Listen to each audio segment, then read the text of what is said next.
listening to Cents Per Mile with your host, Charles Gracie, and his co-host, Paul Gibson.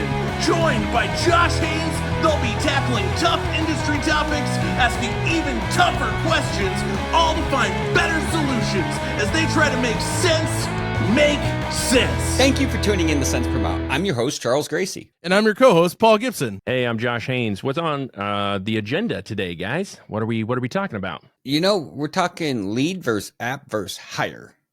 And which one actually matters and which one is kind of dead. Yeah, well, I mean, and a lot of it has to do with cost per lead versus, cost per hire. And that's been a big debate for a while now. So I guess we'll break it down and see where it goes. Who's sponsoring the episode today, Charles? Today it's us. It's CDLLife and Hot Seat Services. Hey. You should check them out. CDLLife has the world's largest driver audience, and Hot Seat Services, hiring drivers is their jam. Not like jelly, like jam, like, yeah, that's our jam. Speaking of jelly, I had some good biscuits and jam down here in Chattanooga this morning. Yeah, also, I heard the weather's been great recently for you guys too. I'm kind of excited about it. It was karma, man. You know, when you guys got that big snow and all that, I was sitting down here like building little 3-inch snowmans and making fun of you guys. And we got like a half an inch. And what was crazy about it is that half an inch started melting and then it dropped below freezing. And now everything's covered in ice. So everything is shut down and I'm getting flashbacks of Chicago. And yeah, it's karma. It's what I get for making fun of you Northerners. By the way, your weather is drunk in our front yard. Can you come get it? Hey, what I will say is a half an inch is not necessarily news, but it is time for 10-2 News. All right, so it's time for 10-2 News. Our first story today is lawmakers push to increase the trucker minimum insurance requirements from $750K to $5 million. Ouch. If that's not a nail in the coffin for carriers that are already struggling in today's market, I don't know what is. This say you don't like trucking companies without actually saying it? I can't even imagine. Like the cost of, especially in today's market, specifically the freight market. But at the same time, the one caveat to this is it's not bipartisan, and good luck getting anything through Congress this year. I mean, they just had a border funding bill that the Democrats put forward, and the Republicans wouldn't vote for it because they said that doesn't look good on the campaign trail. So nobody is going to allow anybody to pass anything because they want the problems to be there because it's an election year. Just another continuation in the last 3.5 years. All right, and so speaking of people who are questionable at their jobs and winter weather, a truck driver trying to take a shortcut through a parking lot actually ripped open a fire hydrant, and the water spilled out onto the freeway in below freezing temperatures. I like to say that this is like groundbreaking, but so when I worked at the carrier side, I had a driver hit the same fire hydrant 3 times. And the first time it's like, hey, okay, we understand it's tight. The second time it's like, why'd you go this way? The third time the driver's like, well, they just need to move it. So, I mean, this stuff happens. I just wish I'd see it less. And you compound that with the winter weather. Nothing like having a frozen mess on the road. Well, that's what I mean. It happened up in Detroit, and the driver just took off after he did it. Insult to injury. It started spilling out into freeway, and I mean, it's Detroit. It's way up there in Michigan. So you think, things are rough down there in, Chattanooga sometimes. Like when this happened, the weather was awful. That whole polar vortex, like everything goes down. Like, well, now let's get to behind the wheel. All right, it's time for Behind the Wheel. So being partnered and powered by CDLLife with the largest audience of drivers in the world, basically we have the ability to poll their audience and we get real opinions from real drivers about real issues. And so today when we're talking about, cost per hire versus cost per lead, lead versus hire versus application, we decided to ask the audience, do you intend to work at every carrier you fill out an app for? And possibly surprising, depending on your take on this, 5% said, yes, I did my own research. I know what this is and what I want. So 5% of drivers intend to work for every carrier they fill out an app for. 95% said they're just doing research and it's dependent on the answers. So what that tells you is a lot of times when a driver applies for your company, it's almost more than likely fact finding than it is them actually being sure they want to work for you. It's window shopping, and it's no different than anyone else looking for their job. The poll actually reaffirms what a lot of us should know on this, but very few people are going to walk in and click your ad and say, okay, I'm taking your job. They want to know, they want to find out. And that's where your recruiting department puts their best foot forward. Your marketing puts your offer out there, hopefully effectively. And the candidates are able to evaluate it through the process. They're also evaluating you. If you get on the phone and you just suck at your job, they're probably not going to come work for you. But that does raise a question to me, and you nailed it. You said your marketing should put your offer out for you. But like at that point, if they're calling a recruiter, they're past the point of marketing. They're inquiring. Yeah, but you look at today's job ads, they're all the same in a lot of cases. So unless you're standing out and unless you're setting yourself aside and putting everything out there, which we know that's not the case. A lot of people won't even put their pay in their job ad. Up to. But that's my question. Does that show that branding is almost more important than advertising jobs? I think they both had their place, but I think they need to be utilized together. And that's where I see a lot of mistakes. Some people want to dump all their money into just marketing their job. But if you don't have a brand out there efficiently and being distributed to the same effect, then people aren't going to know who you are. They're just going to pass by. But if you do both of those effectively, generally what you've seen in the data is that they raise each other up and they support each other at a higher profound rate than if you did one alone. So, I mean, some of the most successful campaigns that you've seen out there are where people do both. That's fair. All right. So we need to move on. It's time for This Week in Recruiting. All right. It's time for This Week in Recruiting, where we asked Charles, what's going on this week in recruiting? It's an interesting time, man. Everyone goes into January thinking they're going to get that big class. You start seeing a better driver pool. That's not exactly the case. And, carriers are in a unique position right now. They're near capacity. So carriers are allowed to be a little bit pickier with the people that they're bringing in. And they're doing it for various reasons. They want to bring in a better quality driver to mitigate costs. They want to mitigate turnover. At the same point, you can afford to be selective when you don't have that many open trucks and you're not adding as many to your fleet and your turnover isn't as atrocious as it may have been in past years. There's various components here that drive this. But at the end of the day, it's kind of a recruiter's perfect storm. You still want today's drivers coming in your door, but you're looking for a unicorn that farts rainbows. As a recruiter, your value that you feel like you're providing the company, what makes you feel like you're good at your job is that you're bringing in drivers. So like, for instance, like if I was recruiting and I didn't bring in any drivers for a week, I would feel terrible, but at the same time, like in this market, I imagine, especially with smaller carriers, that don't necessarily bring in as big of orientation classes out of necessity anyway, like your recruiting numbers are probably significantly down from, what they may have been, a couple years ago. And so at that point, like, I know at least when I was doing it, that would make me feel like I was bad at my job or that I was slipping, which isn't necessarily the case in this environment. But like, how do you, because you always feel like the other shoe's going to drop and they're going to be like, oh, we need more drivers right now. Like, how do you deal with the fact that what you typically would consider winning isn't necessarily necessary or what's needed right now? How do you deal with feeling like you're good at a job in a market where you can't do your job as much, I guess?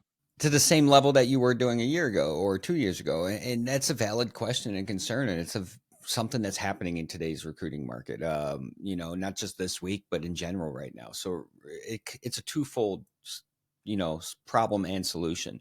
The recruiters have to stay motivated and be educated to know what they're dealing with.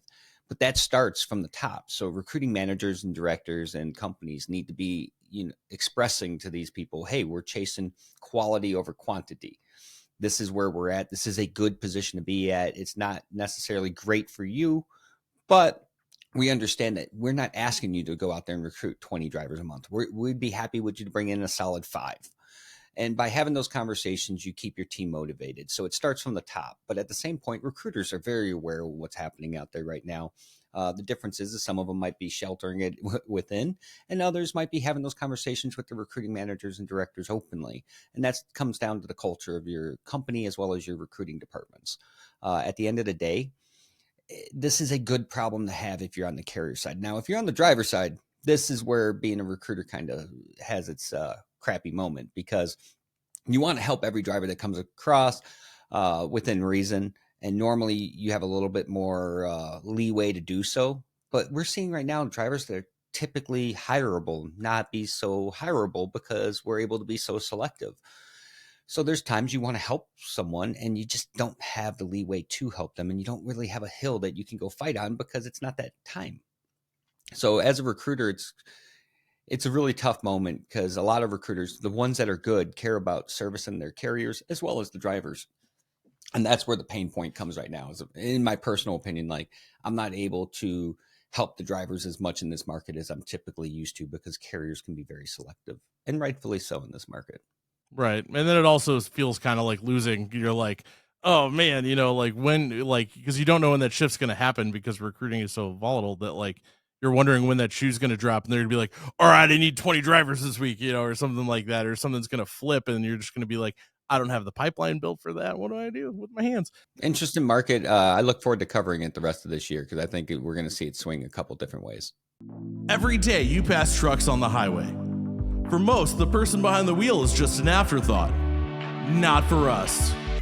CDLLife is the driver's #1 source for trucking news and community. With an engaged audience of 1.4 million unique users, we know drivers. A diverse group of real hardworking people looking for products, solutions, and opportunities, all to improve their daily lives in and out of the truck. As a trusted source, we're here to help with that search, whether it be through our 2.6 million monthly page views, our monthly 71 million plus social media user reach, our 23,000 engaged app users, or our newsletter that hits over 195,000 inboxes. We know drivers. All right, it's time to make sense. So this week we're talking about lead versus app versus hire. Is cost per lead dead? Should you be going after cost per hire instead? That seems to be kind of a current trend over the last probably year and a half, 2 years. What ultimately, especially in this landscape, is the best way to look at what you're looking for with your ad spend and what you're trying to bring in through your marketing and just about every other aspect. Charles, obviously you would be, the current expert on this, just because you're in it every day. What's your take? Well, hires are always going to be the primary. They're going to be the dominant determining factor. Now, some of these other things do lead to that end result, being that is the final result that everyone's going to measure. If you ever gave me a choice between, hey, what's more important, the hires, the leads, or the apps, I'm always going to tell you it's the hires. And I don't think any recruiting department is going to say other than that. But these others are important because they lead you to that hire. Nowadays, I don't really think the lead is as important as the quality. So in my personal opinion, I'm judging the quality. Am I able to get this individual on the phone? Are they qualified? Meaning, this is where it gets murky. A lot of people want to measure what's qualified. Oh, well, I was able to hire them. But is it in your marketing department's control to gauge their qualifications as far as driving record? No. They can ask prerequisite questions, but they can't really go in there and say, oh, based on your MVR, you're not going to see this ad. So when I'm judging quality of a lead source, I'm looking at, is the driver answering the phone? Is it a valid phone number, email? Do they have a CDL? And are they in my hiring area? If you've accomplished those 5 things, I'm marking it as success from a lead perspective. Now, it's equally as important to measure from each lead source, how many convert to an application. But in today's world, applications don't really mean higher intent. It's become, one of my favorite ones that we'll probably hear in a little bit, a necessary barrier to entry. It's no more measurable in today's world than a lead versus an app. They're kind of equal because of the ease of process to do each. So in my opinion, I think hires are always going to determine it, but the quality needs to be measured appropriately for what is responsibility of the lead gen company and the recruiting department. Yeah, because I mean, it's one of those things. Ultimately, it is higher, but I mean, the other two do play a part in, like you said, the road to get there. Because if you don't have any leads, you're probably not going to get any hires, and if you don't, none of those leads turn into apps, you're not going to get any hires. So those things definitely are still important. But yeah, the way that whittles down, the conversion rate of just a lead to an actual hire, like regardless of how good your source is, you're not batting 100 every time. Like every lead isn't going to convert into an app, and like you said, every app isn't necessarily going to convert into a hire. One app just doesn't mean that, as your poll showed, an app doesn't even mean that you're doing anything other than window shopping in a lot of cases. So to sit there and try to assign a higher value to it, I think it comes down to evaluating each one on an individual basis and trying to categorize them as such. I mean, to be fair though, I personally, as a recruiter, was a lot more partial to apps. I feel like most people are. Like if I just got somebody's number and an email versus like, oh, I've got their full app. I feel like once you have that person on the phone, like that's a much warmer sell. But when's the last time you recruited? I mean, it's been probably about 4 years. So a lot's changed. 4 years ago, the phones were ringing off the hook for recruiting departments. Now, recruiting departments are damn near auto dialers. So it has changed the ease of the process. If you actually go back to when I drove, you didn't have this autofill feature. Like a driver can do an application in under 2 minutes. It's removed the intent and the commitment to move forward. That's why I have mixed feelings on us making it so easy. But at the same time, I think it should be a little bit harder. So there's a commitment level. I'm saying, hey, I'm filling this out because I'm actually interested in the job versus I'm filling this out just because I can in 2 minutes. So, I mean, the landscape has changed. So don't get me wrong. Like Intel apps were still a thing. And most of the other people in my department, we're pounding the phones at all costs. I'm not trying to toot my own horn. I was just pretty good at it. And it's a lot easier to start halfway through that sell than it is from scratch. At least in my experience. Well, and the apps help because it gives you content to talk about. If you're doing it right, that app becomes a conversation point. You like immediately have rapport. There's someone that can talk about this and help it break down for us. Yeah. Who we have in the passenger seat today? We got Bobby Thompson from CDLLife. How's it going, Bobby? Hey guys, how's it going? It's going. We're in a heated debate on what's more important, lead, app, and hire, and kind of wanting your take on this. You need them all, right? Got to have them all. Yeah, it's tough because they sort of feed each other. If you spend too much time pushing people to fill out full apps, you actually change the quality of those full apps, right? The people that do it on their own versus the people that fill it out after hitting them over the head with a baseball bat for 5 days. They're not the same group of people, right? And we've seen instances where we can double the full apps for a client, but it doesn't increase any hires, right? Because all you did was you convinced them to do something, but they were still just waiting to have that conversation with you. And now you pushed that 3, 4, 5 days later instead of calling them immediately. And they've talked to 3 other companies in the meantime. I mean, and so we've had you on to talk about match versus direct and the intent behind it. So this isn't a new topic. We're just diving and cutting this pie up a little bit differently. If you had to pick one that should be the most measurable thing that a recruiting department's looking at, what would be your take on that? I would probably come up with a different metric than any of those. I would say like quality connections. You'd have to find a way to track it, but it'd be people you talk to that are somewhat fit for the job. Because at some point now, it's a little bit on the company to make sure that they, follow through the process, give the pitch right, explain the company right, and all that sort of stuff. But that is a legitimate person. That they were qualified for the job. That they're somewhat interested. I think that the concept of cost per hire or focused on hires makes most sense on paper, but it becomes sort of a mess in the math. You end up with pretty small sample sizes, even a $10,000 budget. If you split that across a few sources, you end up with a few data points in each source, and an extra guy here or there, one person not showing up for orientation can change the numbers drastically when it's really based on randomness more than anything. So I think you do need to move past leads. I don't think apps are the right metric. Drivers, like Paul mentioned earlier, but drivers, in their mind, app isn't the second step of the process. In their mind, talking to the carrier and getting convinced on the job is, right? And what we see a lot of times is the carrier's funnel and the driver's funnel aren't the same thing, and they have this kind of weird mix match, right?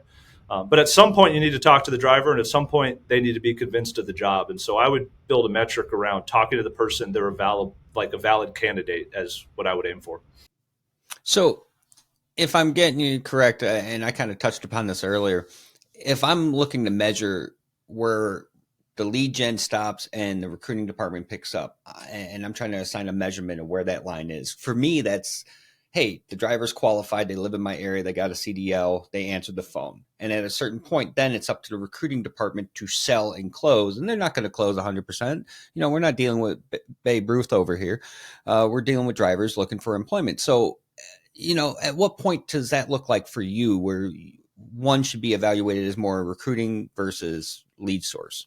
Well, yeah, if you're strictly a lead source and all you're doing is the lead and you pass it off, I would say a lead that you can get a hold of within a certain period of time is probably the best metric. And they're kind of a legitimate candidate, right? They're not calling in and they've got 20 accidents in the last few years, right? So you kind of come up with a legitimate candidate metric. At that point, most lead sources are no longer helping, right? They're out of the process and they're not seeing what's happening in that conversation. Now, there are a lot of providers of leads that also help with, drip marketing and stuff later in the process. And so you could kind of separate those tasks and see how those, how somebody helps you later in the process. But it's sort of different than the lead sourcing, if that makes sense. So now you guys do a lot. You guys are kind of, as far as marketing goes, kind of a Swiss Army knife on the lead gen side. You guys do some lead nurturing and stuff. I'm assuming, the more data someone provides you can help you help them in the long term. How's that look? Yeah, the more data, the better, right? As I mentioned, if we just get back, hey, we hired these 3 people. There's a lot of stuff we did to find 3 people, and that's not it's not very much information. If we can get how many people you talk to, how many people then were quality, how many of them made it to this step. It's just the more information, the more we can tailor it. Sometimes hires point stuff out, sometimes calls point stuff out. So if someone wanted to reach out to you to kind of pick up more what you're putting down for us and deploy some of the tactics, what's a good way they could reach out to get some more of this knowledge? Go to CDLLife.com, contact us. You can fill out the contact form. I'll talk you through it. I'd love to. Awesome. Well, thanks for coming on Cents Per Mile once again, Bobby, and thanks for dropping that knowledge. Thanks, guys. Hot Seat Services has Rent-A-Recruiter. Wait! Hey, Michael, have you heard that Hot Seat Services Rent-A-Recruiter service will place their staff in your organization similar to a temporary hire model? No way. What else does it do? Follow me. I have to tell everyone. They take leads in existing databases to put new hires into your business's trucks. Well, shiver me timbers! What else? Come on! Their model is more cost efficient because their recruiters are trained and can get your pipeline flowing easier and faster. No way. Anything else? No matter how many hires they make, it's a set cost per week, so the more they get, the better their client's cost per hire gets. Holy sh**. For more information and to find out for yourself, go to hotseatservices.com. All right, it's time for On Location, where we actually go and talk to someone who's out in the field doing the job. And today we have Bryan from Decker Truck Line. Morning. How we doing, Bryan? I'm doing great. Thanks for having me. No, I appreciate you coming on Cents Per Mile. So, I mean, you guys are doing some exciting stuff over there. Tell us a little bit about your take on lead versus app versus hire as far as Decker Truck Line is concerned. It's I don't want to say you guys are full of it, but you're really old. Way back 30 years ago, a driver didn't have the information to evaluate a company like they do now. So if a driver called in, they were looking to see if they were a right fit for us, and we were trying to find out if they were a right fit for us. Now everyone has that information. So really it's just, do I have a job? Do I have a job? So you don't get as many phone calls as we used to way back in the day. We prefer a full app. As a recruiter, especially when there's a commission portion to it, I want to be able to evaluate this and then see, is this worth my time to invest in reaching out to that driver, in a 30-second evaluation. And that's one way a lot of commission. Now, when I worked at other companies and was full salary, it didn't really matter, so I'm going to take whatever's in front of me and I'm going to work it as quick as I can. But obviously, an application is the first overview of what kind of driver you're going to get. if somebody just pencil whips that application, are they going to pay attention to a low grid shine? So, incomplete apps, incorrect apps usually mean problems down the road in the first 30, 60, 90 days with the driver. So we really want to see that full application as quick as we can to get a good feel of what we're getting into. And then we definitely want to reach out and have that conversation. Now, people are busy, people on the road. So if we get a lead, we'll call them, we'll help them fill out the app. But nothing moves forward. No one can make you an offer. No one can say yes or no until we have a full app. So a partial is great, but it's just 2-3 more phone calls. So the quicker you can get that full app, the quicker we can start making a commitment. Does that make sense? Yeah, and there's definitely an argument to be and a case to be made there about the full app helps expedite the process. That's why we got auto responders and all this other stuff that, it is necessary in order to further the process. But if you're starting out and you're measuring as far as what's going to work best, a lead drives a conversation. You're going to have to call them to get that full app or use drip marketing. And a full app, you still have to do the sell. So it doesn't necessarily mean, at least in my experience, it doesn't necessarily mean that, hey, a full app's going to guarantee you a hire. So as far as you guys at Decker are concerned, because you guys are doing some volume over there, you guys are a bigger carrier, obviously recruiters are always going to prefer a full app because they think that's one step closer to the end game. But from your driver experience, are you seeing a difference there from drivers being more interested that came in as a lead and haven't progressed to an app versus drivers that have become an app already as far as conversion to a hire? I would say the people that have filled out an app are applying directly to us. They've done the research, they've talked to other drivers, and they're committed. So they're not applying to 3-4 other companies. Whereas we're getting a lead that might be coming from a job board or, they're just throwing their name out there. And so those are the conversations that are going to take maybe a few weeks or even a few months. So I like the leads. The best hire, the best driver is the one not looking for a job. And because they're financially stable, they're not unemployed, they're not applying to 9 different people trying to get the first job they can. So I love the leads because those are the follow-up conversations. Those are the development process where we really get to explore with the driver. And when they do commit and fill out that full app, you have them for life. So I was going to say it's a full app that fills tomorrow's class, where a lead's going to fill next month's class. There's a lot of good information there. So, Bryan, if someone wanted to reach out to drive for you guys, how would they do so? One, go to our website, drivedecker.com, or they can reach out to us directly at 877-233-2537. Awesome. Well, thanks for coming on Cents Per Mile, Bryan. Looking forward to seeing all you guys are doing out there and having you back. Thank you so much. Yeah. Hey, we had tons of great stuff, but I think it's time to take a wrap. So thank you for tuning in to Cents Per Mile. I'm your host, Charles Gracie. And I'm your co-host, Paul Gibson. See you next time.